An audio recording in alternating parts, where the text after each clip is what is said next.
So we've looked at landlords' responsibilities and tenants' responsibilities. I was asked to cover access to the apartments and general rules. And so this is kind of both a question of the landlord's right to visit your apartment and your right to privacy. So there's rights on both sides at play here.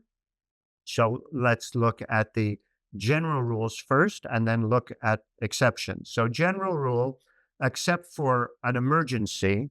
So let's use the same example. There's a broken pipe leaking, but in this case, you didn't even know about it. Say you were out at your doing whatever activities at your work, whatever shopping, and then an emergency happens. A pipe breaks, and landlord sees there's water coming from your apartment.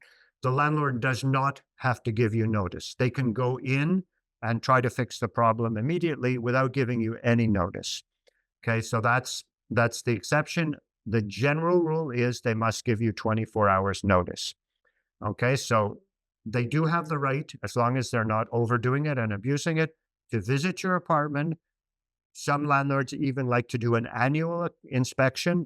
They have that right. They have to give you 24 hours notice. The visits must be between 9 a.m. and 9 p.m. and the landlord must be present. Or the landlord's representative, such as, it's a big building and there's a building manager there. That's a legal representative of the landlord. It could be them instead. But somebody who's legally representing the landlord or the landlord themselves must be present. If not, the tenant, you can refuse the visit. Okay, so these are the general rules. Now we'll move on to an exceptional situation. Once you've given notice that you're leaving. So let's look at the scenario here. You've got a lease that ends June 30th, like most lease, or rather comes up for renewal June 30th. In March, you notify the landlord, I won't be renewing my lease. Okay, I'm going to be leaving June 30th. That's it, I'm gone. Okay, so you followed the rules, you'll be leaving June 30th. This gives the landlord some very special rights that they didn't have. They don't have under normal circumstances. Of course, they can show the tenant to the apartment to prospective tenants. Sorry, the landlord can show the apartment to prospective tenants. That's normal. They want to get a new tenant, and they're allowed to show the tenant your apartment. What is very strange in the law is they don't have to give advance notice. It's very strange. They don't even have to give 1 hour notice. The visits have to be between 9 a.m. and 9 p.m. And again, the landlord or the representative must be present. But it's a very unusual situation. And, to give an example, you get up 8 o'clock, you're having your breakfast, 9 o'clock, the landlord, you're still in your pajamas.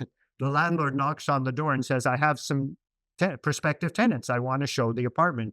You're leaving June 30th. I got to rent the apartment and I'm coming in now with some tenants, some prospective tenants. They're allowed to do this. So it's an unusual situation. It's like you have to constantly be thinking from the time you give the notice until you move out, or until the landlord tells you. Maybe the landlord's going to tell you in a couple of days they've rented the apartment, and then this whole thing of the surprise visit is finished. But until then, this surprise visit can happen. Now, tenants' rights groups advocate that people be civil about this, and the landlord shouldn't just show up at 9 a.m. and knock on your door. They should give you some notice and check with you. Look, the day before or whatever, I'd like to show your place at 9 a.m. Is that okay? Or they don't even have to say that. They can just say, I'm going to show your place at 9 a.m. I want you to be prepared. They're allowed to do that because they don't even have to give you notice. And then at least, 9 a.m., well, maybe, I don't have all the dishes in the sink and I'm not walking around in my pajamas and slippers. It's up to you. You have the right to walk around in your pajamas and slippers if you want, but if you're not comfortable, at least you've been given the notice. So this is a good practice for landlords to give some notice, but they don't have to. they could, and the same could happen at 9 p.m. You're already in bed, watching the show you like to watch at well, not 9 because that's when it ends, but at 8 p.m. you're winding down. Maybe you put on your pajamas again. You're watching the show you like to watch to wind down from your day. 8 p.m. the landlord knocks on the door and says, "I have some prospective tenants." They're allowed to do this. So a good civil practice is to have good communication and the landlord to at least inform you a little bit before. But just so you know what the law is, they don't have to do it. So the next questions are with regards to visitations so that landlords are showing your apartment to potential tenants. If a tenant has medical issues, can the landlord be forced to give notice on showing the dwelling to potential tenants? There's nothing in the law that gives a special permission in that situation. Again, Mhm. we're dealing with human relations, so I would hope that I don't know what like. Let's say a certain person has a certain procedure at a certain hour of the day. I would certainly hope that if they inform the landlord that from 3 to 4 every day they're having something medically necessary done, please do not have visits during that time. The landlord would be a decent person and would respect that. If there's another 11 hours between 9 a.m. and 9 p.m., why come during that hour? With that said, I'm going to go back to the original and short answer that there's nothing in the law that would actually require it.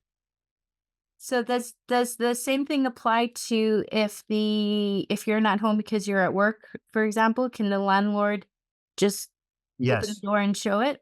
the landlord could, and again, in this special situation where you've already given notice, as I mentioned, the landlord does not even have to give you notice. So the landlord, you could come home and you find the landlord's there with a tenant, walking around your kitchen, and that's legal. Um, Again, tenants' rights group advocate that there be good communication. The landlord at least give you some notice so you're not surprised, whether it be in your pajamas, whether it be coming home from work and there's people in your apartment, you think you're being robbed or something. Um, but it's not a legal requirement. Richard, thank you ever so much for all the very valuable information. And I particularly am grateful for the last portion that you spoke to, because I think with all the housing crisis that's going on, to encourage seniors, particularly, to feel confident enough to use the laws and the mechanisms that's there for them is going to prevent a lot of future heartache of several years of constant rent increases because they're intimidated, fearful to send that registered letter. Yes, I wish to stay, but I refuse the rent increase, because then they know that the landlord will go to the rental board, possibly, not always. They will negotiate most times. And that sort of intimidates them and prevents them from doing it. But after, 2, 3 years of 4.8, 5% increases, they're in a serious crisis. They can't afford the rent anymore. So, yeah, so I really appreciate you saying, it's not a scary demon out there, and to exercise their rights, and they would probably be respected even more for doing so. So it's been extremely valuable. It's been a delightful pleasure to have you once again. I thank everybody who did come on and join us, and I hope you found it valuable. I wish everybody a good day, a good week, and I will let you go for this time, and thank you till next month. November the 19th is our next one. Thank you very much. Thanks. Bye-bye. Bye bye.